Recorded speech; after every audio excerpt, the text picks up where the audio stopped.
Good morning, dear students.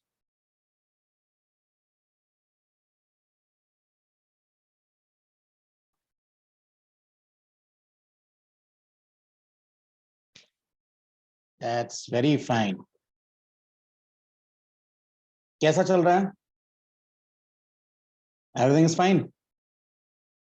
Good. चलिए, आप लोगों को स्क्रीन दिख रहा है? स्क्रीन में नोट्स दिख रहे हैं? रेड कलर के? अच्छा, येलो कलर के हैं। ओके, चलो, मतलब दिख रहा है। ठीक है बेटा, ये जो येलो मैंने किया है, ये वो पार्ट है जो आप लोगों को रीड करना है। रीड करना मतलब इसको मार्क करके रखना है, इसके अलावा ज्यादा कुछ पढ़ना नहीं है।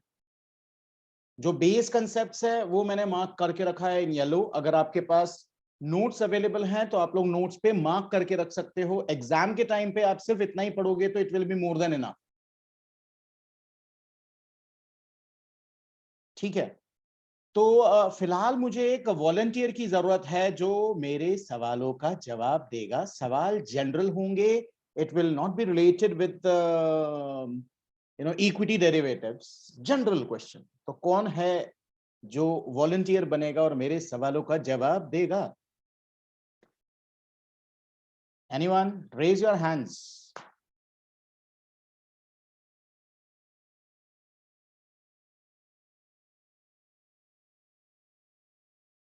ये तो अच्छा है यार, कोई भी इंटरेस्टेड नहीं है। This is not good.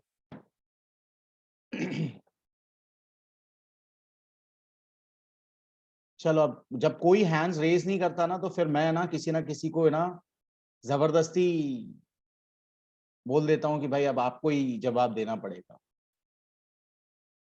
तो लेट अस आस्क टू साची। Good morning, sir. Good morning. सब ठीक?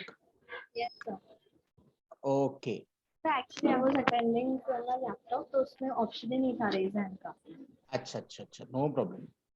चलिए, अब मुझे एक चीज बताना बेटा।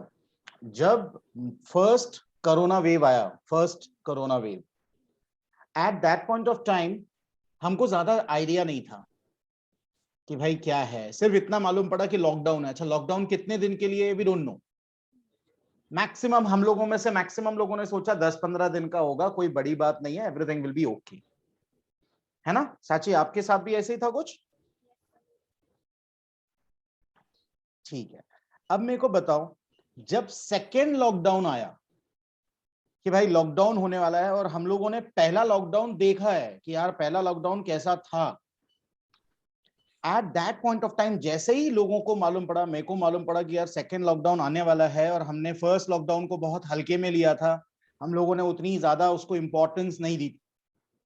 तो सेकेंड लॉकडाउन के टाइम पे आपके घर वालों ने सबसे पहले क्या किया?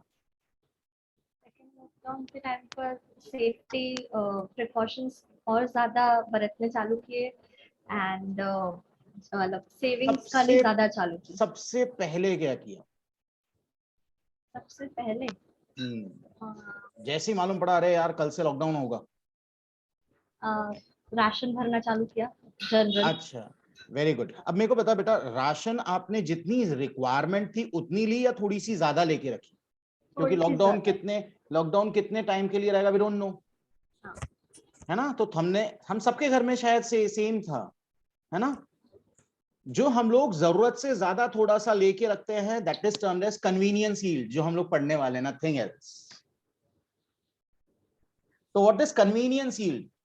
जब भी ऐसा कोई कैलामिटी आता है, डिजास्टर आता है, और हमको थोड़ा सा पहले मालूम पड़ जाता है, जैसे बहुत सारे टाइम पे, जैसे अभी बहुत सारे साइक्लोन आ रहे हैं, आप लोगों ने देखा होगा, है ना, बहुत सारे साइक्लोन, तूफान आ रहा है। अब तूफान आ रहा है तो जिनके घर पक्के हैं, कच्चे हैं, वो तो प्रिकॉशन ले ही रहा है बेचारा।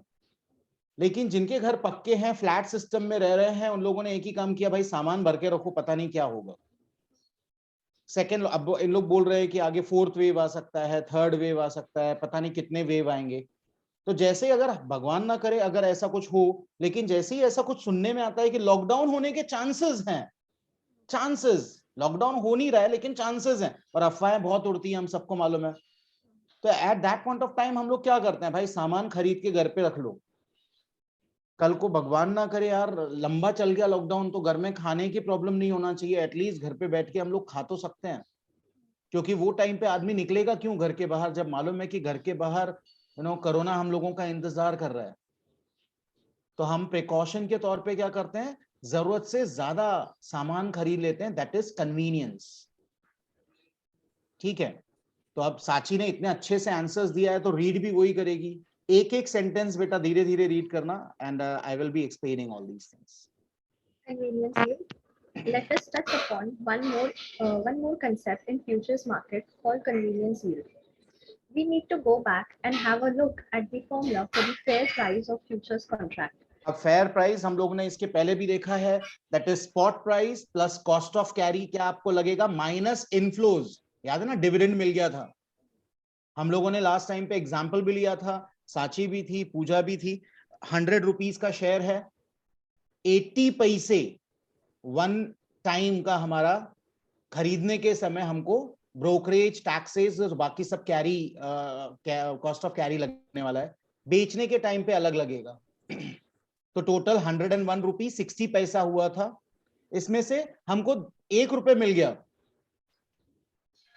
तो मेरा स्पॉट फेयर प्राइस क्या हो गया फिर? It was 99 rupees. 2 रुपए नहीं मिला, 1 ही रुपए। 1 रुपया मिला था, हाँ सॉरी। तो 100 रुपीज 60 पैसे, 60 पैसे, हाँ। है ना?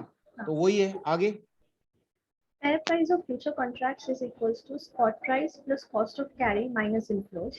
As seen earlier, inflows may be in the form of dividend in case of equity and interest in case of debt. However, sometimes inflows may also be intangibles. Intangible inflows essentially mean values perceived by the market participants by holding the asset. कई बार ऐसा होता है ना कि intangible फायदे भी होते हैं। अब इंटेंजिबल फायदे क्या, मैं आप लोगों को बता दूं, अगर हम लोग बात कर रहे हैं अबाउट शेयर्स, मेरे को बताइए खराब समय में वो शेयर्स मेरे को काम आ सकते हैं कि नहीं? बैंक में मैं उसको मॉर्गेज करके गिरवी रख सकता हूं और उसके जगह पे पैसे भी ले सकता हूं। तो एक कॉन्फिडेंस लेवल जनरेट होता है अगर मेरे पास कोई एसेट हो तो, है ना? आगे These values may be in the form of, sorry, read this no. These values may be in the form of convenience or perceived mental comfort by holding the asset. For instance, ठीक है।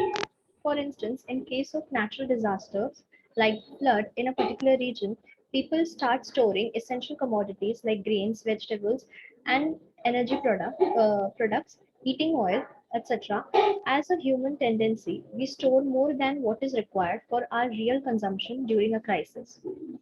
If every person behaves in a similar way, then suddenly a demand is created for an underlying asset in the cash market.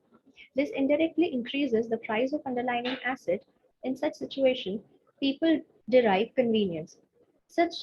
Just by holding the asset, this is termed as convenience yield or convenience return. कुछ समझ में आया? At the time of disaster, at the time of problem, लोग जरूरत से ज्यादा खरीदना start कर देते हैं, और हम सबने देखा है ये चीज कोरोना में कि लोग जब जरूरत से ज्यादा खरीदते हैं तो प्राइस बढ़ जाता है ऑफ द अंडरलाइंग एसेट। चीजें महंगी होने लगती है क्योंकि सप्लाई जितना था उतना ही है और अचानक डिमांड बढ़ गया। और ये सब हम क्यों कर रहे हैं? टू डिराइव कन्वीनियंस, कि भाई कन्वीनियंस हो, भले ही अगले 1 महीने तक हमारा सब चीज बंद भी रहेगी तो हमारे पास 2 महीने का अनाज है, फूड ग्रेन्स है, हम 2 महीने तो घर चला सकते हैं आराम से। ठीक है, तो दैट इज कन्वीनियंस लीड। इसमें किसी को कोई प्रॉब्लम है क्या? ओके, अब मेरे को बताइए दूसरी चीज हम लोग जो पढ़ने वाले हैं वो है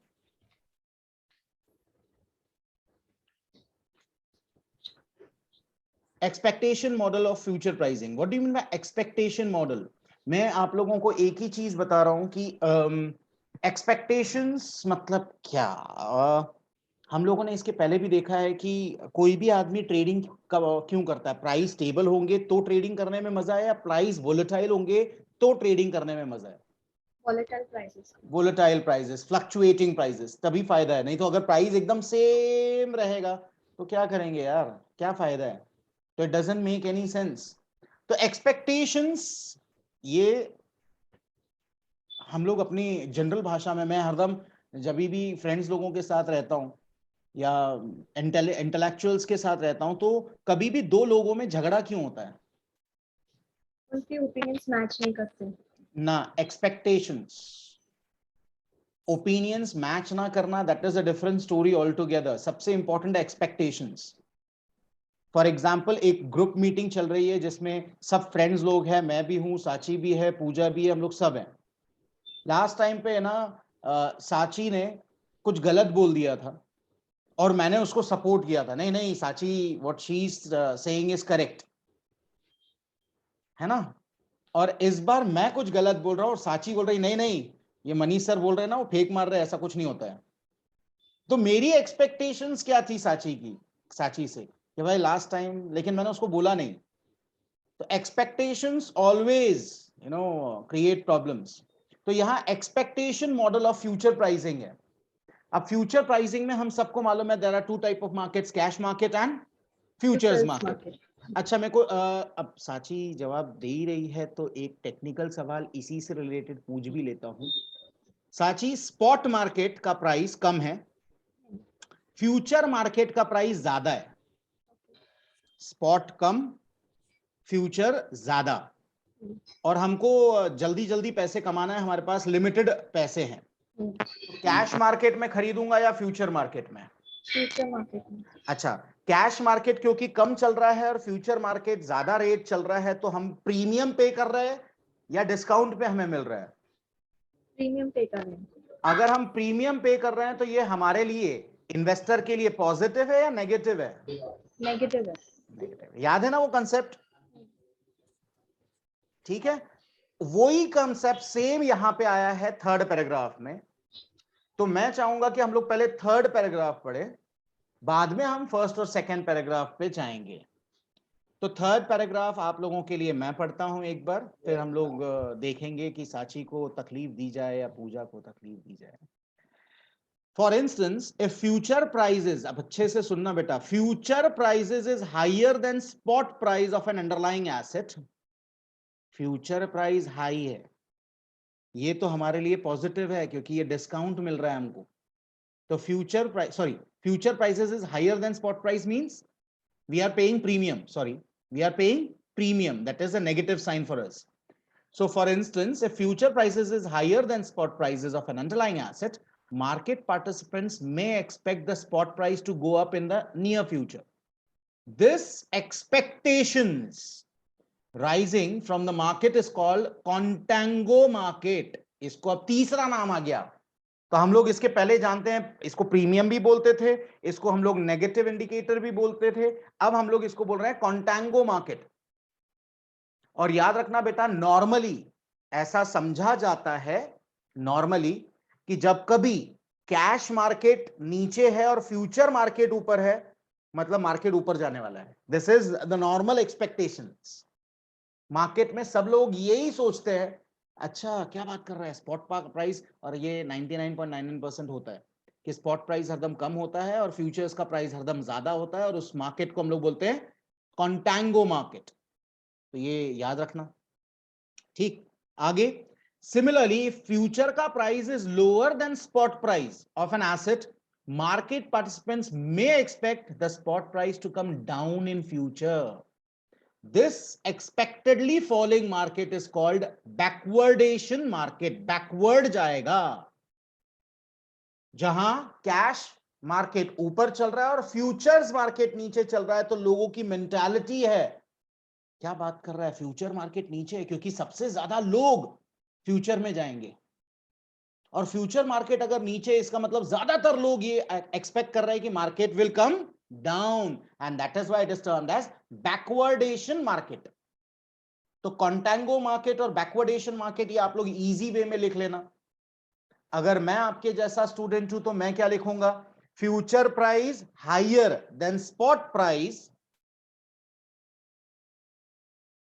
investor is paying premium, it is negative for him, but market participants are expecting that the price will go up, and it is known as contango market. अब इसको आप अपनी आसान भाषा में लिख सकते हो, and same for backwardation market.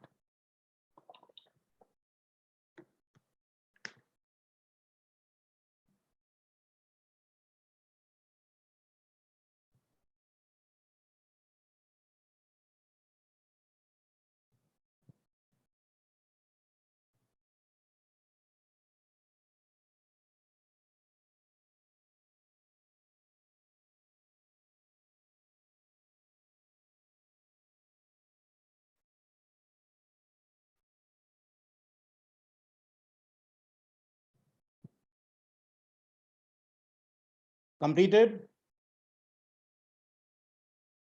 चलिए अब फर्स्ट पैराग्राफ में आते हैं. Yes. According to the expectations hypothesis, it is not the relationship between spot and futures prices, but that of expected spot and future prices, which moves the market, especially in case when the asset cannot be sold short or cannot be stored. Okay, यहां पे इन लोग एक ही बोल रहे हैं कि भाई there is no relationship between spot market, spot पे क्या रेट चल रहा है और फ्यूचर में क्या रेट चल रहा है. लोग की एक्सपेक्टेशन क्या है, यहां इंपॉर्टेंस एक्सपेक्टेशन को है, स्पॉट मार्केट को भी नहीं है, स्पॉट प्राइस और फ्यूचर प्राइस दोनों को नहीं है. इन लोग क्या बोल रहे हैं, ये जो स्पॉट प्राइस है ये फ्यूचर में कहां जाएगा, कहां जाएगा, एक्सपेक्टेशंस. अगर ये ऊपर जाएगा तो क्या बोलेंगे, अगर ये नीचे आएगा तो क्या बोलेंगे. तो रेट्स में क्या फर्क है, आगे देखो. It also argues that future price is nothing but the expected spot price of an asset in the future. अब देखो इसका मतलब क्या निकला. It is also argued that future price is nothing, future price कुछ नहीं है, लेकिन क्या है, बट द एक्सपेक्टेड, इसके लिए इसको एक्सपेक्टेशन मॉडल बोला है. एक्सपेक्टेड क्या रहेगा, spot price of an asset in the future. ये जो स्पॉट प्राइस दिख रहा है ये फ्यूचर में कहां जाएगा, ऊपर के नीचे, उसके हिसाब से लोग खेलते हैं. अगर मेरे को लगता है ये ऊपर जाने वाला है तो मैं लॉन्ग पोजीशन रखूंगा या शॉर्ट. साची, मेरे को लगता है ये ऊपर जाएगा, Long position, और नीचे आएगा, short position. आगे. This is why market participants would enter futures contract and they price the futures based upon their estimates of the future spot prices of the underlying asset. According to this model, futures can trade at a premium or discount to the spot price of underlying asset. अभी अभी हम लोगों ने वही discuss किया कि futures can be traded at a premium और at a discount. आगे. Futures price gives market participants an indication of the expected direction of movement of the spot price in the future. अब spot price in the future क्या होगा, ठीक है, spot price बढ़ेगा या spot price कम होगा in future, तो उस हिसाब से हम लॉन्ग पोजीशन या शॉर्ट पोजीशन लेंगे. अब थर्ड पैराग्राफ जो हम लोग पहले देख चुके हैं, स्पॉट प्राइस कम है, फ्यूचर प्राइस ज्यादा है, तो हम लोग इसको बोलेंगे कॉन्टैंगो मार्केट. स्पॉट प्राइस ज्यादा है, फ्यूचर प्राइस कम है, तो हम इसको बोलेंगे बैकवर्डेशन मार्केट. तो क्या यहां तक सब कंप्लीट है, किसी को इसमें कोई प्रॉब्लम है क्या. ठीक है, अब आगे बढ़ते हैं. इसके बाद आप आइए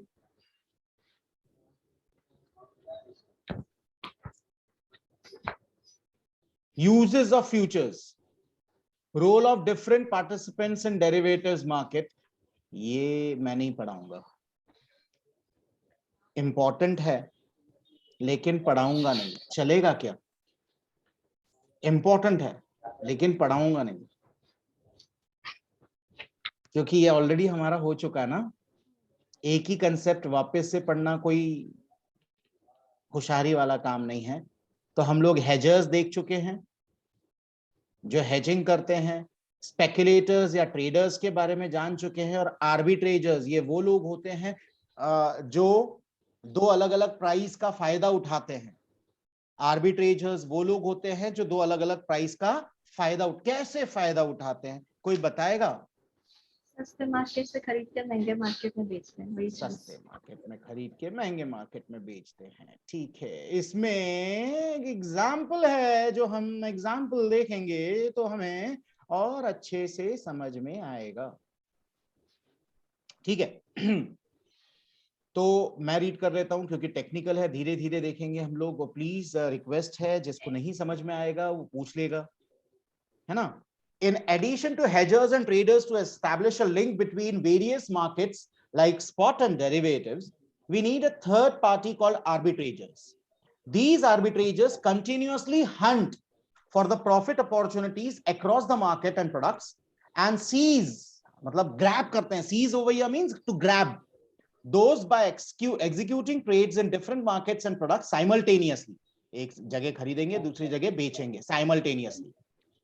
Importantly, arbitrators generally lock in their profits, unlike traders. इन लोग सिर्फ प्रॉफिट के लिए आर्बिट्रेजर्स काम करते हैं, unlike traders who trade naked contracts. Naked मतलब बिना सर पैर के इन लोग कॉन्ट्रैक्ट करते हैं। आर्बिट्रेजर्स सोच समझ के कॉन्ट्रैक्ट करते हैं, क्योंकि उनके लिए मार्केट बहुत आसान है भाई, सस्ते वाले मार्केट से खरीदो, महंगे वाले मार्केट में तुरंत बेच दो। मैं मुंबई में नेशनल स्टॉक एक्सचेंज के आसपास जो बिल्डिंग्स है जहां पे करेंसी चलती है, दैट इज फॉरेन करेंसी की बात कर रहा हूं मैं, फॉरेन करेंसीज चलती, अच्छे से सुनना बेटा क्या बोल रहा हूं, एक छोटा सा एग्जांपल दे रहा हूं अबाउट आर्बिट्रेजर्स। इन लोग है ना रोकड़े में काम करते हैं, रोकड़ा इन द सेंस कैश। अब रोकड़ा कैश, इसका मतलब क्या है बेटा, समझने की कोशिश करना। इन लोग फॉरेन करेंसीज में काम करते हैं और इनको है ना फॉरेन करेंसीज के रेट्स बहुत अच्छे से मालूम होते हैं। मैं इनके ऑफिस, मेरा एक फ्रेंड उस ऑफिस में काम करता था, उधर है ना बड़ी सी स्क्रीन लगी रहती है जिसमें है ना बहुत सारी करेंसीज के रेट्स चल रहे होते हैं, बहुत सारी करेंसीज। ठीक, अब अच्छे से सुनना, अज्यूम करो कि मुकेश अंबानी को अमेरिका जाना है। ठीक है, तो मुकेश अंबानी जनरली क्या होता है वो बता रहा हूं, प्रैक्टिकल लाइफ में क्या होता है। तो है ना जनरली मुकेश अंबानी है ना, या मुकेश अंबानी का सेक्रेटरी बैंक में फोन नहीं करेगा, क्योंकि बैंक से अच्छा रेट ये प्रोवाइड करेंगे। एक मिनट रुकना बेटा, एक मिनट।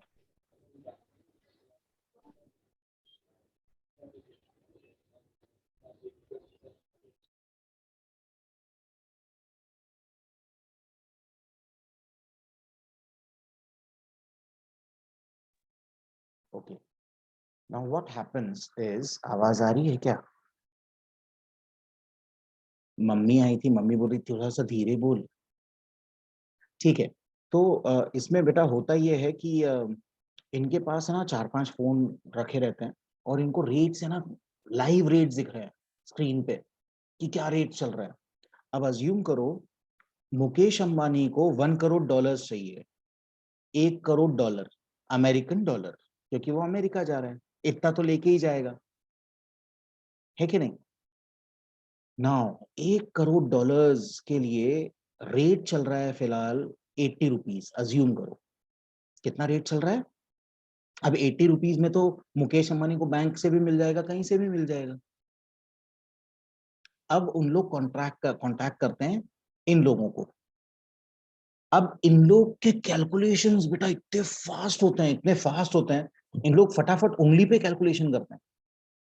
अब कैसे करते हैं देखो, इन्होंने देखा कि भाई इंडिया में रेट क्या चल रहा है, 80 रुपीज। अच्छा, यही चीज अमेरिका में कितनी चल रही है, बोले 79 रुपीज 90 पैसे। कितने पैसे का फायदा हुआ, 10 पैसे का फायदा। आर्बिट्रेज करने का मौका है या नहीं है? है। ठीक है, अब कैलकुलेशंस फटाफट चालू है। अब इन लोग क्या करते हैं देखो, हाँ अच्छे से सुनना। बोले काम करते हैं हम लोग है ना, जापानीज येन लेते हैं, जापानीज येन। जापानीज येन को हम लोग कन्वर्ट करेंगे इनटू यूरो, और यूरो से अगर हम लोग अमेरिकन डॉलर लेंगे तो कितना रुपए पड़ रहा है, तो मालूम पड़ा कि 79 रुपीज 70 पैसा पड़ रहा है। कैलकुलेशंस देखना बेटा, आपको खरीदना अल्टीमेटली डॉलर्स है, लेकिन चल कैसा रहा है, इंडियन रुपीज से हम खरीदेंगे जापानीज येन, जापानीज येन को कन्वर्ट कराएंगे इनटू यूरो, और यूरो से हम खरीदेंगे अमेरिकन डॉलर, तो कितना पड़ रहा है, तो बोले 79 रुपीज 70 पैसा। फिर और कैलकुलेशन करता हूँ, बोले एक काम करते हैं अपन, पहले अगर यूरो खरीदते हैं, यूरो से हम जापानीज येन खरीदेंगे, जापानीज येन से हम लोग अगर युआन खरीदते हैं चाइना का, और फिर अगर हम लोग खरीदते हैं, बोले 79 रुपीज 50 पैसे, सौदा करो फटाफट। तो ये जो फोन रहते हैं ना 4-5, सब अपने अपने सौदा करते हैं। मतलब पहला बंदा खरीदेगा इंडियन रुपीज से यूरो, यूरो से दूसरा बंदा बोलेगा इतना यूरो हमको जापानीज येन चाहिए, तीसरा बोलेगा जापानीज येन से युआन चाहिए, एग्जांपल दे रहा हूँ, पांचवा बंदा फोन करके बोलेगा भाई इतने जो जापानीज येन है वो देके हमको अमेरिकन डॉलर चाहिए। विद इन 30 सेकेंड्स ये सब ट्रांजैक्शन हो जाता है। 30 सेकेंड के अंदर वो 5 फोन कॉल एक साथ चलेंगे। अब मेरे को बताओ, जब मुकेश अंबानी खरीदेगा 80 रुपीज भाव चल रहा है, उसके ऊपर ब्रोकरेज लगेगा, और सब लगने के बाद गवर्नमेंट का टैक्स, ये वो फलाना ढीम का सब लगने के बाद उसको वो पड़ता है 80 रुपीज 70 पैसा। ठीक, अब मेरे को बताओ 80 रुपीज 70 पैसे चल रहा है, इसको अगर 80 रुपीज 20 पैसे में इन लोग कर, इनको इनकी खरीदी क्या है 79 रुपीज 50 पैसे। अगर इन लोग 80 रुपीज में भी देते हैं तो $1 के पीछे इनको कितना मिल रहा है 50 पैसा। तो $1 करोड़ के पीछे कितना मिलेगा,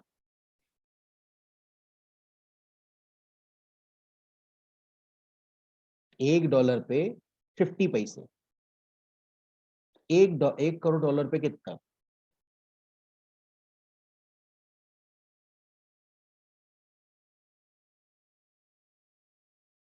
ये साची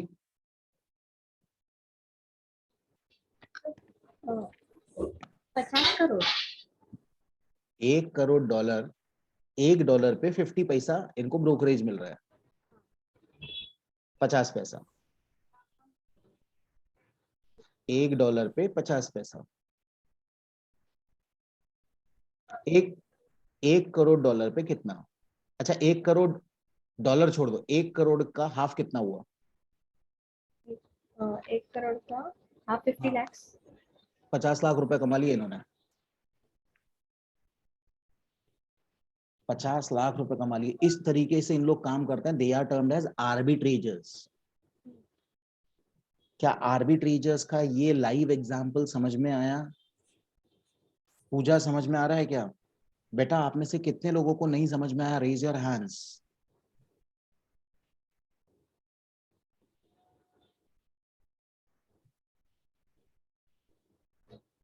चलिए अब साची, अब रीड करना।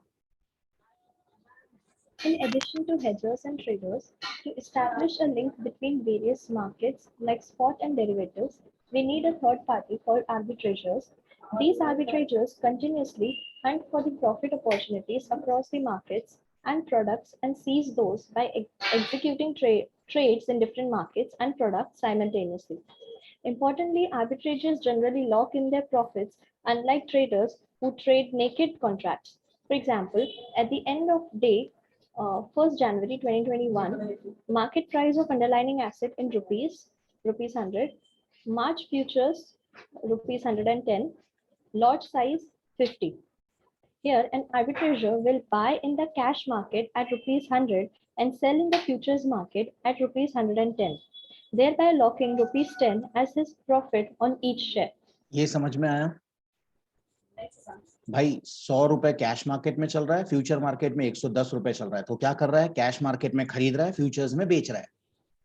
ठीक है, अब एक्सपायरी के दिन दो कंडीशंस इन लोग ने बताया, दो अलग अलग कंडीशन। देखो पहला कंडीशन क्या है, On the expiration date, suppose price in rupees of the underlying asset is 108. Cash market buy 100, sell 108. Profit of 8 rupees. Futures sell 110, buy 108. Again profit of rupees 2. So 2 rupees का अच्छा हाँ okay. Total profit would be rupees 2 plus rupees 8 is equals to rupees 10 per unit. And rupees 100 into 50 is rupees 10 5. into 50, 10 into 50, 10 रुपए profit, 50 का lot था, तो 10 rupees into 50 का lot is equal to 500 for a lot. ये कितने लोगों को नहीं समझ में आया, पहले ये बताओ please, raise your digital hands. Cash में 100 में खरीदा था, फ्यूचर में 110 में बेचा था, और एक्सपायरी डे के दिन 108 रुपए चल रहा है। तो सिर्फ कैश मार्केट देखो, 100 में खरीदा था, 108 में बेचा, 8 रुपए फायदा हुआ। फ्यूचर्स में 110 रुपए में बेचा था, 108 रुपए में खरीदा, 2 रुपए प्रॉफिट हुआ। तो 8 रुपए एक जगह पे प्रॉफिट, 2 रुपए दूसरी जगह पे प्रॉफिट, आपको हरदम प्रॉफिट 10 रुपीज का ही आएगा इसमें। अब देखो दूसरा, इन लोग, ये तो फर्स्ट केस हो गया, सेकंड केस क्या हो रहा है देखो। Suppose Price in rupees of the underlying asset is 95 on the expiration date. Cash market buy 100 rupees, sell 95, loss of rupees 5. Futures sell 110, buy 95, profit of rupees 15. Total profit would be rupees 15 minus rupees 5, that is rupees 10 per unit, and rupees 10 into 50 is equals to rupees 500 for the lot. तो आप कुछ भी कर लो, मतलब आप 100 के ऊपर price गया तो भी आपका फायदा है, 100 के नीचे आया तो भी आपको 10 रुपए तो मिलना ही है, 10 रुपए आपको मिलना ही है। That is arbitrage. बहुत सारे लोग आज की डेट में आर्बिट्रेजर ही बनते हैं, आप भी आगे चल के आर्बिट्रेज देख के सीख के कर सकते हो। आगे, Transaction costs and impact costs have not been considered in the above example. In real life, the transaction costs such as brokerage, service tax, securities transaction tax, etc. have to be considered. तो ये सब cost हम लोग ने यहाँ पकड़ा नहीं है, लेकिन रियल लाइफ में ये सब कॉस्ट होते हैं। That is what they want to say. तो आपका 500 रुपए हो सकता है, 500 रुपए में से 300 रुपए आपके खर्चा हो जाए टैक्स और बाकी सब चीजों में, और सिर्फ 200 रुपए ही मिले। तो दीज आर पॉसिबिलिटीज। इसमें बेटा किसी को कोई प्रॉब्लम, कुछ क्वेरीज, कुछ पूछना है तो please let me no. Sir आपको कह रहे थे कि 100 रुपीज के ऊपर हो या नीचे हो दोनों में प्रॉफिट है, तो वो सिर्फ 100 रुपीज कैसे वो सिर्फ समझा सकते हैं? वो 100 रुपीज का सिर्फ आप एक्सप्लेन कर सकते हैं? मतलब कह रहे थे एक्सपायरी डेट पे 100 ही है। हाँ हाँ, तो अब मेरे को सिर्फ कैश मार्केट देख, पेंसिल है, पेन है, हाँ लिख लो। कैश मार्केट में बाय किया आपने 100 रुपीज में, सेल आप 100 रुपीज में कर रहे हो, नो प्रॉफिट नो लॉस, बराबर। 100 में खरीदा, 100 में बेचा, कोई प्रॉफिट ना लॉस। फ्यूचर में सेल किया 110 में, बाय किया 100 में, 10 रुपए प्रॉफिट।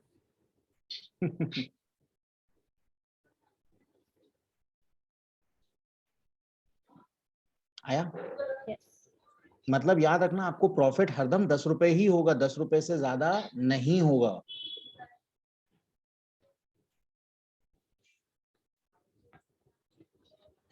10 से कम भी हो सकता है।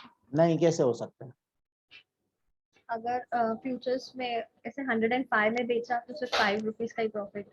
नहीं तो 105 में क्यों बेचेंगे हाँ तो प्राइस ही वो भाई? चल रही है दोनों वैसे। देख, आप आर्बिट्रेज कब करोगे? जब गैप है।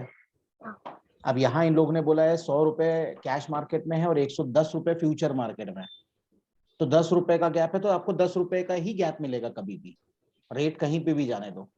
अब अगर क्वेश्चन में ऐसा बोला है कि कैश मार्केट 100 रुपए चल रहा है और फ्यूचर्स मार्केट 105 रुपए चल रहा है, तो आपको गैप 5 रुपए का ही मिलेगा, ना उससे ज्यादा ना उससे कम।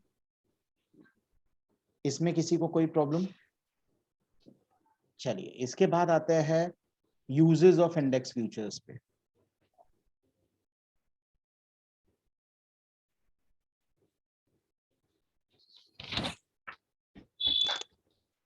अब एक चीज याद रखिएगा, यूजेस ऑफ इंडेक्स फ्यूचर में इन लोग बोल रहे हैं कि हरदम रिस्क होता है, और हमने म्यूचुअल फंड के बहुत सारे एडवर्टीजमेंट में भी देखा है, mutual fund is subject to market risk, please read the offer document carefully. तो रिस्क बेटा दो टाइप के होते हैं, एक अनसिस्टमैटिक रिस्क और एक सिस्टमैटिक रिस्क। जो अनसिस्टमैटिक रिस्क होते हैं, अनसिस्टमैटिक रिस्क मतलब जो सिस्टम यू नो सिस्टम में रहते हुए सिस्टम के बाहर है। फॉर एग्जाम्पल मारुति सुजुकी के शेयर्स बहुत अच्छे चल रहे हैं, लेकिन अचानक कोई एक पर्टिकुलर प्लांट के वर्कर लोगों ने हड़ताल कर दी, स्ट्राइक। तो ये सिस्टमैटिक रिस्क नहीं है, ये अनसिस्टमैटिक रिस्क है। समझ में आ रहा है? तो दो टाइप के रिस्क हैं, ये रिस्क को समझना जरूरी है। तो unsystematic risk, the best example is factory workers strike पे चले गए। सिस्टमैटिक रिस्क ये फंडामेंटल्स के वजह से होता है। फॉर एग्जांपल गवर्नमेंट ने टैक्स बढ़ा दिया। अब गवर्नमेंट, अच्छा, अनसिस्टमैटिक रिस्क माइक्रो कंडीशंस के वजह से होती है। आपकी कंपनी में स्ट्राइक हो गई तो क्या करेंगे, इसका मैक्रो इकोनॉमी से कोई लेना देना नहीं है, ठीक है। जबकि जो सिस्टमैटिक रिस्क होता है ये सबके लिए बेटा सेम है। फॉर एग्जाम्पल गवर्नमेंट ने ऑटोमोबाइल के ऊपर टैक्स बढ़ा दिया, इसके वजह से जितने ऑटोमोबाइल है, जो टू व्हीलर बना रहा है, फोर व्हीलर बना रहा है, सबके प्राइस के ऊपर असर पड़ेगा, किसी एक कंपनी के प्राइस पे असर नहीं पड़ रहा है। That is the basic difference between unsystematic risk and systematic risk. आ रहा है समझ में?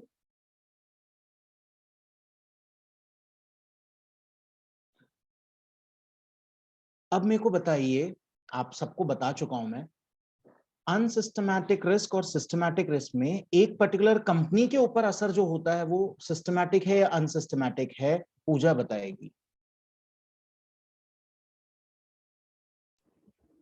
Unsystematic. और जो सबके ऊपर असर करता है, सब companies through out market, Systematic. चलो वेरी गुड, तो रीड करो। Yes, sir. Uses of index futures. Equity derivatives instruments facilitate trading of a component of a price risk, which is inherent to investment in securities. Price risk is the price movement of the asset held by a market participant in an unfavorable direction. This risk is broadly divided into two parts. First, specific risk or unsystematic risk, and market risk or systematic risk. Unsystematic risk. Specific risk or unsystematic risk is the component of price risk that is unique to particular events of the company and or industry. Examples of specific risk include the risk of a fall in stock price due to a strike by factory workers, which affects the production and sales, risk of sudden departure of key managerial personnel, risk of loss of market share due to emergence of a strong competitor, etc. Specific risk is inseparable from investing in the securities. This risk could be reduced to a certain extent by diversifying the portfolio. सोचिए ना, अगर मैंने पूरा amount एक ही company में डाला और उसी कंपनी में स्ट्राइक हो गई, या उसके किसी बड़े डायरेक्टर ने बीच में ही छोड़ के चले गया, है ना, या फिर उसका बहुत बड़ा कॉम्पिटिटर आ गया, तो ये अनसिस्टमैटिक रिस्क है। तो ये अनसिस्टमैटिक रिस्क को आप हल्का कैसे कर सकते हो, रिस्क को कम कैसे कर सकते हो? By diversifying your portfolio. एक कंपनी में पैसे न डालते हुए चार पांच कंपनी में अगर पैसे डालूंगा, किसी एक कंपनी में प्रॉब्लम हुई तो बाकी चार कंपनी तो सेफ है। तो दैट इज अनसिस्टमैटिक रिस्क। इससे बचा जा सकता है कैसे? By diversifying your portfolio. ये याद रखना कि अनसिस्टमैटिक रिस्क कम की जा सकती है, अनसिस्टमैटिक रिस्क कम की जा सकती है with the help of diversifying your portfolio. ये याद रखना बेटा, मैं अगर बोल रहा हूं तो इसके पीछे कोई ना कोई बात जरूर है। हाँ madam, systematic risk. Systematic risk. An investor can diversify his portfolio and eliminate a major part of price risk, that is the diversifiable unsystematic risk. बराबर है, अनसिस्टमैटिक रिस्क को हम कम कर सकते हैं थ्रू डाइवर्सिफाइंग। आगे, What is left is the non-diversifiable portion or the market risk known as systematic risk. अब याद रखना, इसको मार्केट रिस्क भी बोल रहे हैं, क्योंकि ये किसी एक कंपनी पे असर नहीं करेगी, ये पूरे मार्केट पे असर करेगी। Corona was a systematic risk और अनसिस्टमैटिक रिस्क? Systematic. ये सबके ऊपर असर किया। आगे, Variability in a security's total returns that are directly associated with overall movements in the general market or economy is called systematic risk. Examples of market risk or systematic risk include risk due to a sudden change in the monetary or fiscal policy, depreciation of domestic exchange rates, declaration of war, etc. Thus, every portfolio is exposed to market risk. This risk is separable from the investment and tradable in the market with the help of index-based derivatives. Therefore, the total price risk in a stock investment is the sum of systematic risk, that is market risk, and unsystematic risk, that is risk specific to that stock. So the difference between systematic risk and unsystematic risk, it should be cleared now. Please, again, I am requesting you, if anyone has any problem, please let me know. Any queries? Just raise your digital hands. क्या जमाना आ गया है, लोगों के पास 2 हाथ होते थे, अब 4 हाथ है, 2 खुद के और 2 डिजिटल. चलिए ठीक है. अब बेटा हम लोग आगे जाने के पहले एक कंसेप्ट है जो मैं आप लोगों को बताना चाहूंगा. पहले बताऊंगा फिर हम लोग रीड करेंगे तो ज्यादा अच्छा है, लेकिन मैं चाहूंगा कि आप लोग थोड़ा सा ध्यान दें.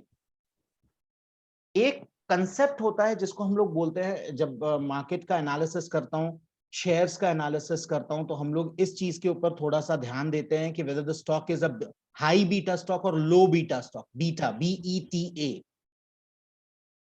नाउ व्हाट इज बीटा और इसका असर क्या पड़ता है, मैं आपको बता रहा हूं.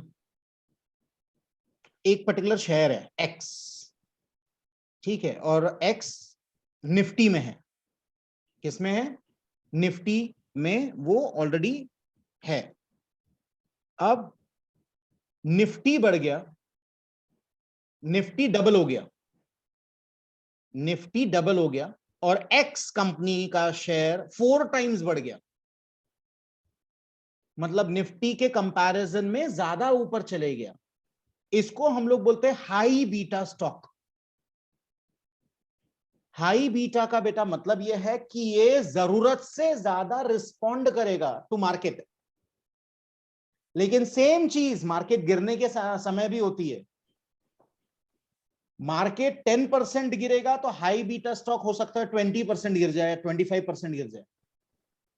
तो हाई बीटा स्टॉक वो होता है जो इंडेक्स या किसी भी चीज से ज्यादा वोलेटाइल है. तो मैं फिर से रिपीट कर रहा हूं. Nifty, it is just an example, Nifty has increased by 10%, but high beta stock will increase by more than 10%. It can be 12%, 15%, 20%. So high beta stock is highly volatile stock और इसका reaction हरदम stock exchange से ज्यादा होता है. तो मैं फिर से रिपीट कर रहा हूं, स्टॉक एक्सचेंज गिर गया, डाउन हो गया बाय 10%, तो हो सकता है ये हाई बीटा स्टॉक 12%, 13%, 15%, 20%, 25% गिर जाए. तो बढ़ने के टाइम पे जरूरत से ज्यादा बढ़ेगा, comparing it with stock exchange, और गिरने के समय भी ज्यादा गिरेगा. That is termed as high beta stock. दूसरा होता है लो बीटा स्टॉक. अच्छा, इसका जो बीटा जो होता है वो हरदम 1 होता है. Beta is always 1. बीटा को हम लोग 1 बोलते हैं. ये बीटा हरदम 1 होता है. अब मेरे को बताओ, रिलायंस कंपनी 1.2 है, तो ये हाई बीटा स्टॉक है या लो बीटा स्टॉक? पूजा लो. हट पगली, रुलाएगी. नहीं, रिपीट ना, देखा, होता है, ऐसा ही होता है. I was writing. बीटा हरदम कितना होता है? 1. रिलायंस का बीटा बता रहा है 1.2. तो this is high beta stock और लो बीटा स्टॉक? लो. हाई. 1.2. एक से ज्यादा. बीटा 1 है, रिलायंस 1.2 है, तो ये 1 से ज्यादा है या 1 से कम है? ज्यादा. तो हाई बीटा स्टॉक है. ठीक है. Cipla, Cipla is a pharmaceutical company. Ranbaxy is a pharmaceutical company. इसका बीटा है 0.89. हाई बीटा स्टॉक या लो बीटा स्टॉक? लो. अब ये बताने की क्या कोशिश कर रहा है, मैं बता रहा हूं. रिलायंस का बीटा कितना है 1.2। इसका मतलब जब निफ्टी 10% बढ़ेगा तो रिलायंस 1.2% बढ़ेगा, ठीक है, दैट इज 12%। जब निफ्टी 10% गिरेगा तो रिलायंस 12% गिरेगा। आया समझ में? तो that is high beta stock, जरूरत से ज्यादा बढ़ेगा और जरूरत से ज्यादा कम होगा। जबकि सिप्ला या रैनबैक्सी की बात करें तो जब मार्केट 10% बढ़ेगा तो ये सिर्फ 0.89% ही बढ़ेगा या 89% ही बढ़ेगा, लेकिन गिरने के समय भी धीरे धीरे गिरेगा। तो एक होता है हाई बीटा और एक होता है लो बीटा। अब इसको कैलकुलेट कैसे करते हैं और क्या होता है बीटा, ये हम लोग पढ़ेंगे आगे। एक minute,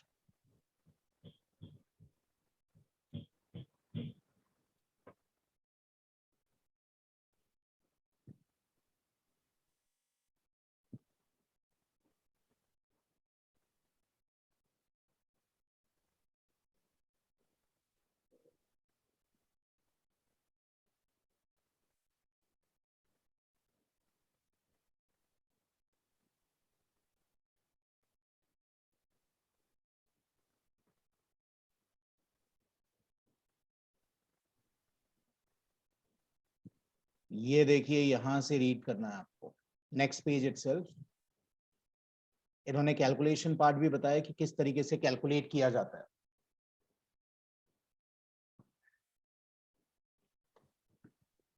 yes Puja. We need to understand beta, a measure of systematic risk of a security that cannot be avoided through diversification. It measures the sensitivity of a stock or a portfolio, vice versa, index movement over a period of time. Okay, याद रखना systematic risk, ये systematic risk है। Beta importance इसका ये है कि systematic risk को avoid नहीं कर सकता भले डाइवर्सिफिकेशन हो। ये हम लोग बात कर रहे हैं इंडिविजुअल की। आगे, On the basis of historical prices. Suppose a stock has a beta equal to 2. This means that historically this stock price has moved 20% when the index moved 10%. बराबर है, एक से ज्यादा है ना। जब बीटा एक से ज्यादा है, वो इन्होंने बोला है, अगर बीटा 2 है इसका मतलब ये पर्टिकुलर शेयर का प्राइस 20% बढ़ा जबकि मार्केट सिर्फ 10% ही बढ़ा था, इंडेक्स सिर्फ 10% बढ़ा था, हाई बीटा। लेकिन सेम चीज नीचे गिरने पे भी है। इंडेक्स अगर 10% गिरा तो ये शेयर 20% तक नीचे गिर सकता है। आगे, indicating that this stock is more volatile than the index. Stocks or portfolios having beta more than 1 are called aggressive stocks. Aggressive stocks, बराबर याद रखना, ये जब भी बीटा 1 से ज्यादा होगा these are termed as aggressive stocks or aggressive portfolios. And those having beta less than 1 are called conservative stocks or conservative portfolios. ये समझ में आया, एग्रेसिव एंड कंजर्वेटिव। ठीक है, हम लोग इसको एग्रेसिव और डिफेंसिव बोलते हैं शेयर मार्केट में। यार हाई बीटा स्टॉक है मतलब एग्रेसिव है, लो बीटा स्टॉक है मतलब डिफेंसिव है। Conservative over here means defensive.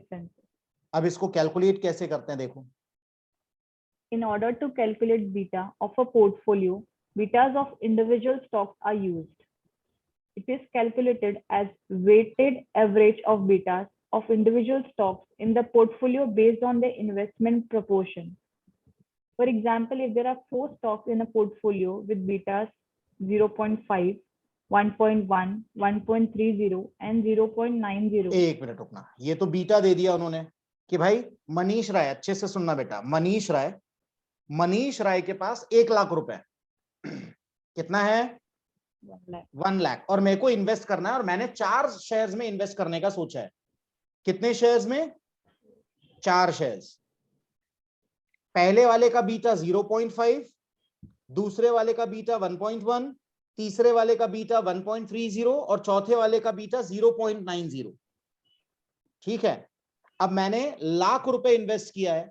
देखो वेट्स, अब वेट्स का मतलब क्या है, मैंने 35%, मतलब लाख रुपए जो इन्वेस्ट किया उसका 35% ए में किया, 15% बी में किया, 20% सी में किया और 30% डी में किया। मतलब 35,000 रुपए मैंने ए स्टॉक में डाला, 15,000 रुपए बी स्टॉक में डाला, 20,000 रुपए सी स्टॉक में डाला और 30%, 30,000 रुपीज मैंने डी स्टॉक में डाला। 4 स्टॉक्स है, ठीक है। अब बीटा, मेरे पूरे पोर्टफोलियो का बीटा कैसे बनेगा? तो the beta of this portfolio would be 0.87। कैसे आया? तो उन्होंने फॉर्मूला बताया कि 0.5 into 3.35 plus 1.10 into 0.15 plus 1.30 into 0.20 plus 0.90 into 0.30। तो आंसर विल बी 0.87। कैलकुलेशन समझ में आया क्या? जिसको समझ में नहीं आया, raise your hands, digital hands.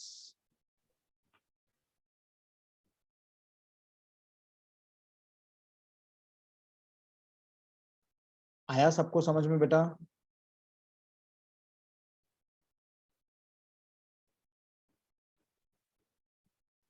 चलिए आगे बढ़ते हैं। Yes Puja. Should I read the example once again? Yeah. For example, if there are 4 stocks in a portfolio with betas 0.5, 1.1, 1.30, and 0.90, having weights 35%, 15%, 20%, and 30% respectively, the beta of this portfolio would be 0.87. That is beta into weights, sum of betas into weights.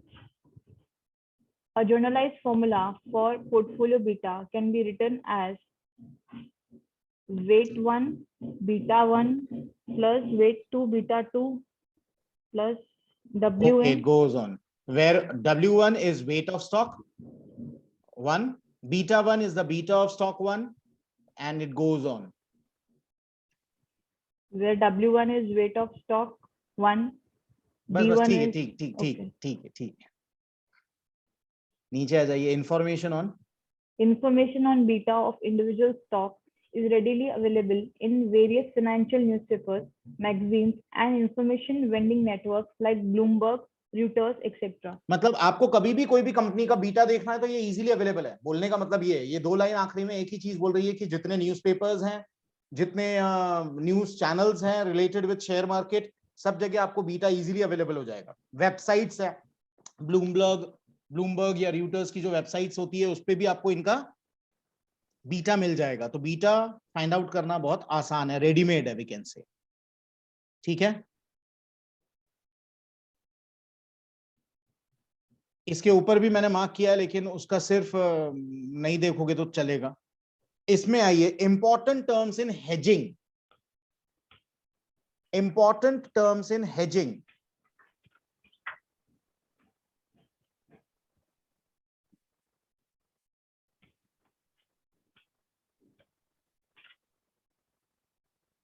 अब long hedge, short hedge, इसमें क्या फर्क है ये देखते हैं। Yes बेटा। Important terms in hedging.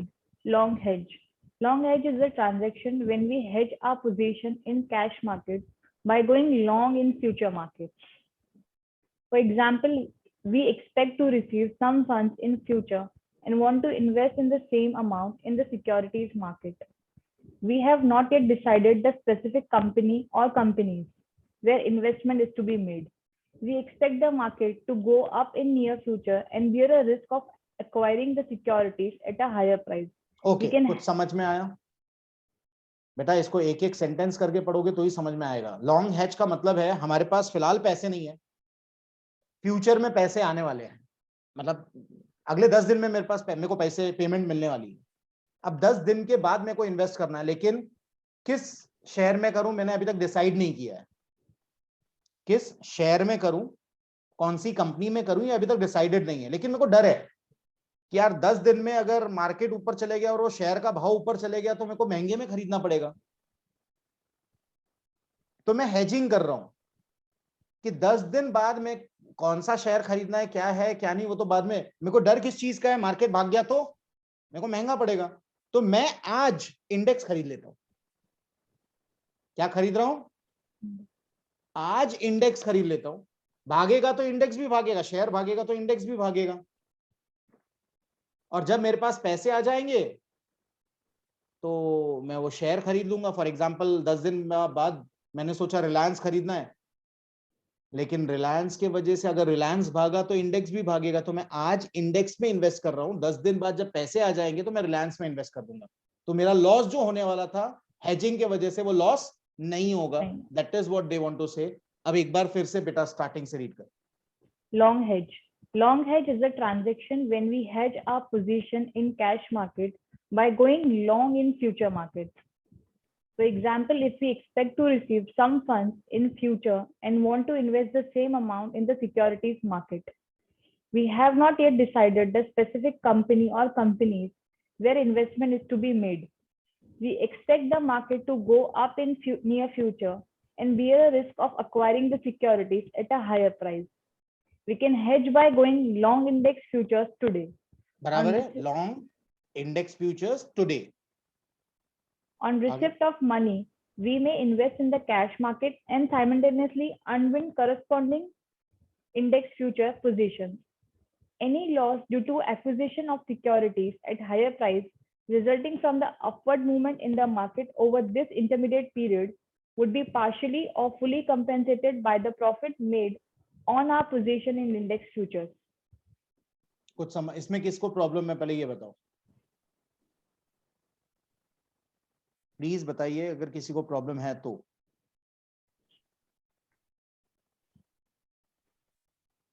ये हो गया लॉन्ग हेज। अब शॉर्ट हेज, अच्छे से सुनना, अच्छे से बेटा सुनना। अज्यूम करो मेरे पास रिलायंस भी है, मेरे पास टीसीएस कंपनी का शेयर्स भी है, मेरे पास Avenue supermarket that is D Mart का शेयर्स है, मेरे पास आईआरसीटीसी है, ये सब है। Already I am buying at a cash market. I am not talking about futures market बेटा, I am talking about cash market. ठीक, और मेरे को 110% मालूम है सिचुएशन टेंस चल रही है कि कोरोना का नेक्स्ट वेव आने वाला है। अज्यूम करो, this is just a hypothetical example, सच में नहीं होना चाहिए। अब मेरे को बताओ, अगर ऐसा कुछ होता है तो शेयर मार्केट ऊपर जाएगा या नीचे जाएगा? पूजा, मेरे शेयर्स के भाव ऊपर जाएंगे या नीचे चले जाएंगे? अगर सही में कोरोना आ जाता है तो नीचे। तो मेरा फायदा होगा या नुकसान होगा? Loss, we will sell. अब मैं इस लॉस से बचने के लिए क्या कर रहा हूं मालूम? इस लॉस से बचने के लिए मैं इंडेक्स फ्यूचर शॉर्ट कर देता हूं कि भाई कोरोना आएगा तो इंडेक्स नीचे जाएगा ही, तो जो मेरा पोर्टफोलियो नीचे जाएगा, मेरे शेयर्स के भाव जो नीचे जाएंगे, उसमें कुछ तो मैं कमा लूंगा इसमें से, इंडेक्स फ्यूचर में से। That is short hedge, that is short hedge, क्योंकि मेरा पोर्टफोलियो नीचे जाने वाला है बिकॉज ऑफ सर्टेन थिंग्स, इसके लिए मैं इंडेक्स शॉर्ट कर रहा हूं। तो इंडेक्स से जो भी पैसे कमा लूंगा, इंडेक्स सही में अगर नीचे चले गया और इंडेक्स से मैंने कुछ पैसे कमा लिया, तो थोड़े थोड़े से वो पैसे मैं यूज कर सकता हूं वो शेयर्स खरीदने के लिए नीचे के भाव में, तो मेरा एवरेज हो जाएगा, मेरा लॉस थोड़ा सा कम हो जाएगा।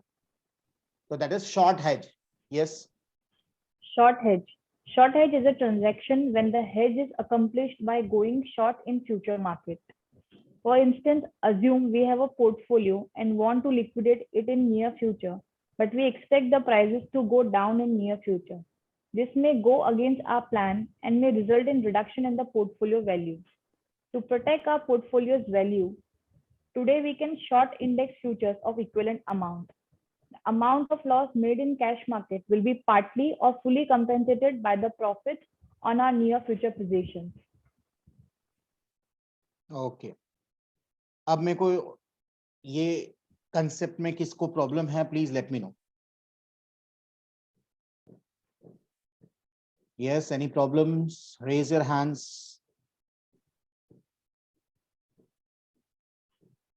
चलिए आगे बढ़ते हैं। Next is cross hedge. Now what do you mean by cross hedge? बेटा क्रॉस हेज का मतलब एक ही है कि जिस चीज में आपको शॉर्ट करना है या लॉन्ग करना है वो अवेलेबल नहीं है, वो अवेलेबल नहीं है, तो आप उससे रिलेटेड चीजें शॉर्ट या लॉन्ग करोगे। जिसमें करना है वो अवेलेबल नहीं है। अब जो चीज अवेलेबल नहीं है तो अपन उसमें तो कर नहीं सकते हैं, तो हम लोग क्रॉस कर देंगे। क्रॉस करेंगे मतलब उससे एसोसिएटेड एसेट में हम लोग शॉर्ट या लॉन्ग करेंगे। ठीक है, अब एग्जाम्पल दे देता हूं। फॉर एग्जाम्पल, मेरे को ऐसा मालूम पड़ा है कि ना गोल्ड नीचे जाने वाला है। क्या नीचे जाने वाला है? गोल्ड। लेकिन मेरे पास इतने पैसे नहीं है कि मैं गोल्ड में कर सकूं। मेरे पास उतने पैसे नहीं है कि मैं गोल्ड में, गोल्ड यार भारी पड़ेगा यार, लाखों रुपए का, मेरे पास उतना पैसा नहीं है। मेरे को बताओ, अगर सच में गोल्ड नीचे आ रहा है तो क्या गोल्ड का भाई सिल्वर भी नीचे आएगा? आता है, मोस्ट ऑफ द टाइम आता है गोल्ड, मतलब मेटल स्टॉक जिसको हम लोग बोलते हैं, मेटल्स स्टॉक, मेटल्स के जितने शेयर्स हैं वो एक साथ नीचे जाते हैं, एक साथ ऊपर आते हैं मोस्ट ऑफ द टाइम। तो अगर मेरे को 110% मालूम है कि यार गोल्ड नीचे जाने वाला है, लेकिन मेरे पास उतने पैसे नहीं है कि गोल्ड को मैं शॉर्ट कर सकूं, तो मैं सिल्वर को शॉर्ट कर दूंगा, उससे रिलेटेड है ना, उसका भाई है। तो दैट इज क्रॉस हेज। एक बार देख लो। Cross hedge. When futures contract on an asset is not available, market participants look for an asset that is closely associated with their underlying and trades in the future market of that closely associated asset for hedging purpose. They may trade in futures of this related asset to protect the value of the actual asset. This is called cross hedge. समझ में आया? जिसमें आपको करना है वो चीज आपके पास अवेलेबल नहीं है, तो उससे रिलेटेड जो भी रहेगा आप उसमें हेजिंग करोगे, दैट इज क्रॉस हेज। अगला paragraph. For instance, if future contracts on jet fuel are not available in the international market, then hedgers may use contracts available on other energy products like crude oil, heating oil, or gasoline due to their close association with jet fuel for hedging purpose. This is an example of cross hedge. बराबर है। इसमें किसी को कोई problem है cross hedge? देख के बताइए।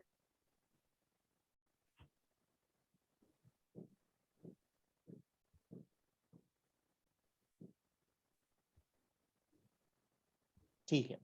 अब next is hedge contract month. अच्छे से सुनना, एग्जाम्पल दिया है, मैं चाहूंगा कि आप फोर्थ लाइन के एग्जाम्पल पे आइए। फोर्थ लाइन में एग्जाम्पल है 25 सितंबर को। अच्छे से सुनना, suppose that on September 25th, अच्छे से सुनना बेटा, an investor decides to sell his portfolio on December 20 to meet some financial obligation. 25 सितंबर को जो इन्वेस्टर है उसने डिसाइड, उसको पैसे की जरूरत है, ठीक है, तो उसने दिसंबर वाला पोर्टफोलियो बेचने का सोचा है। He wants to hedge the market risk of his portfolio by shorting index future.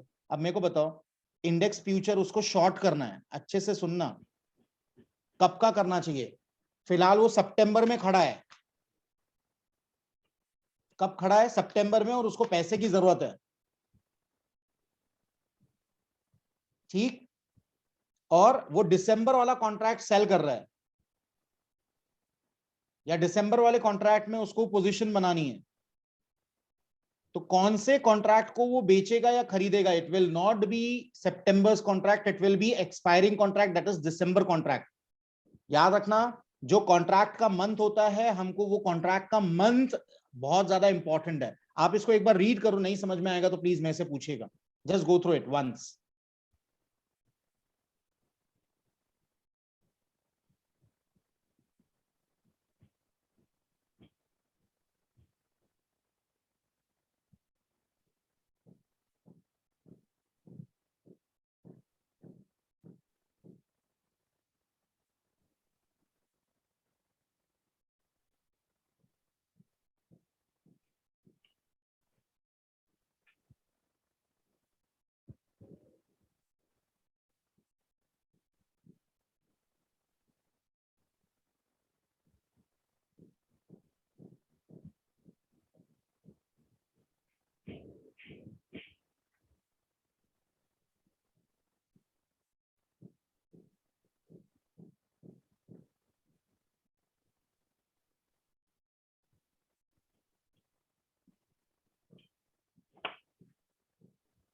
पूजा समझ में आया? साची समझ में आया? Any queries? हालांकि इसके ऊपर क्वेश्चन नहीं आएगा, don't worry, 110%।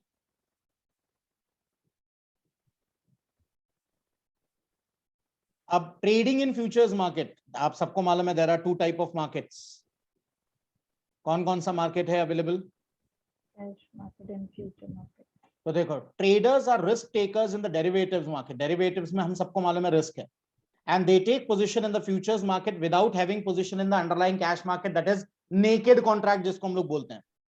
These positions are based upon their expectation on few price movement of underlying asset.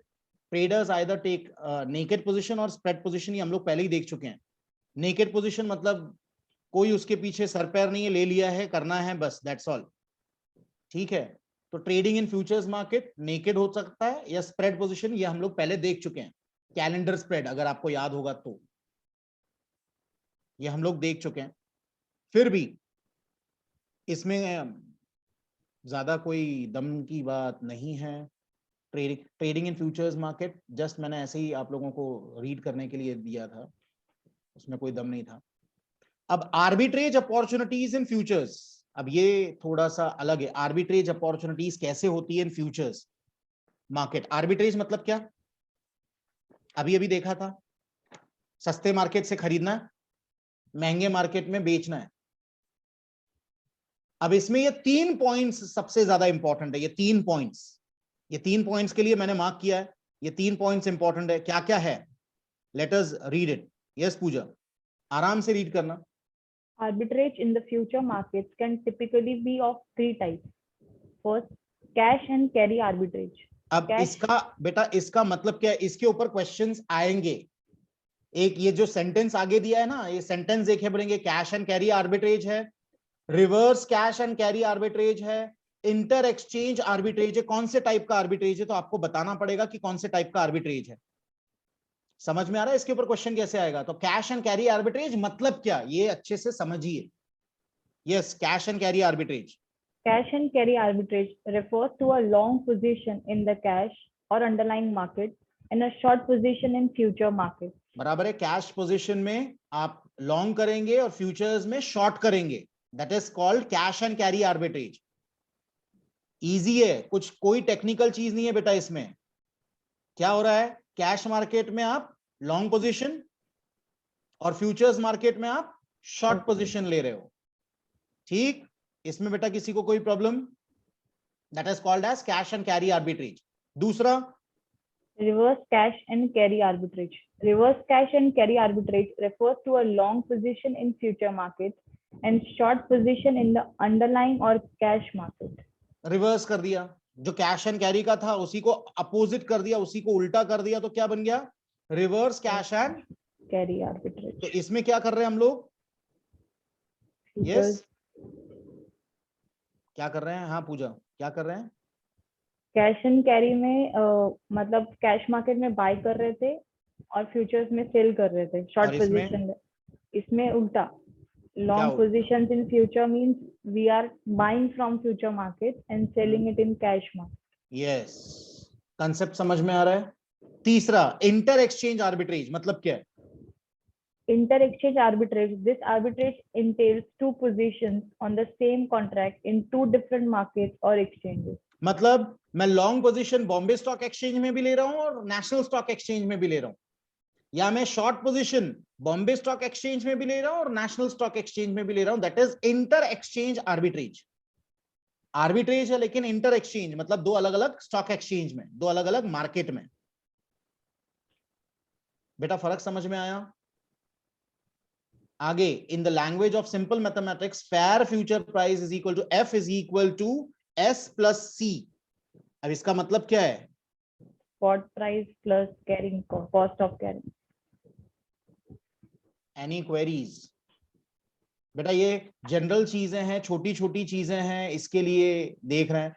Inter market arbitrage अभी देखा है, याद है आपको? इंटर मार्केट आर्बिट्रेज अभी बीएससी और एनएससी एक जगह खरीदो, दूसरी जगह बेच दो।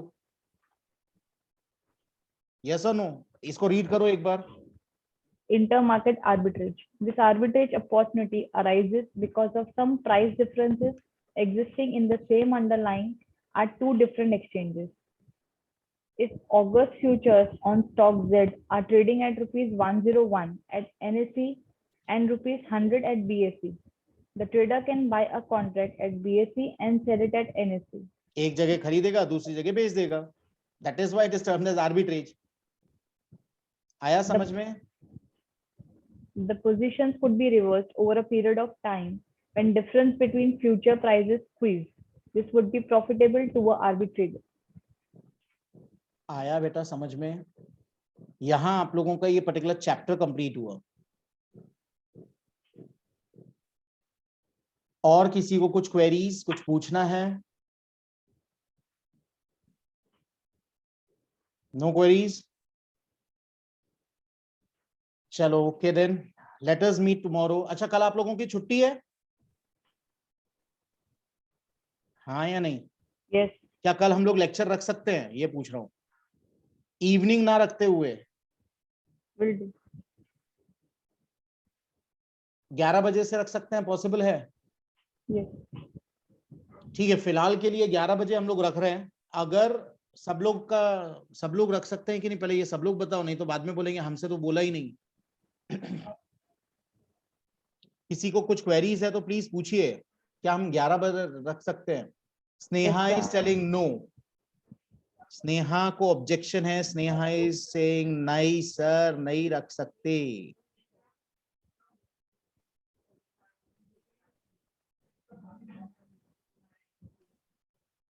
ठीक है, एक काम करते हैं. What about 4 o'clock? 5?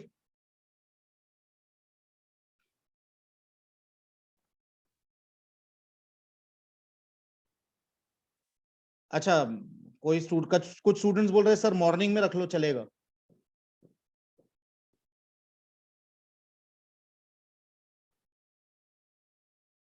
ओके, एक काम करते हैं. मैं मनीष सर से बात करके टाइम डिसाइड करके आप लोगों को बताता हूँ. Will do? मनीष सर से बात करता हूँ और टाइम डिसाइड करके और आप लोगों को इंटीमेट करेंगे कि कल कितने बजे मैं फ्री हूँ, क्योंकि यहाँ सब लोग अपना अपना टाइम देंगे तो पॉसिबल नहीं है ना? चलो okay then, bye bye, have a good time. Thank you very much, God bless you.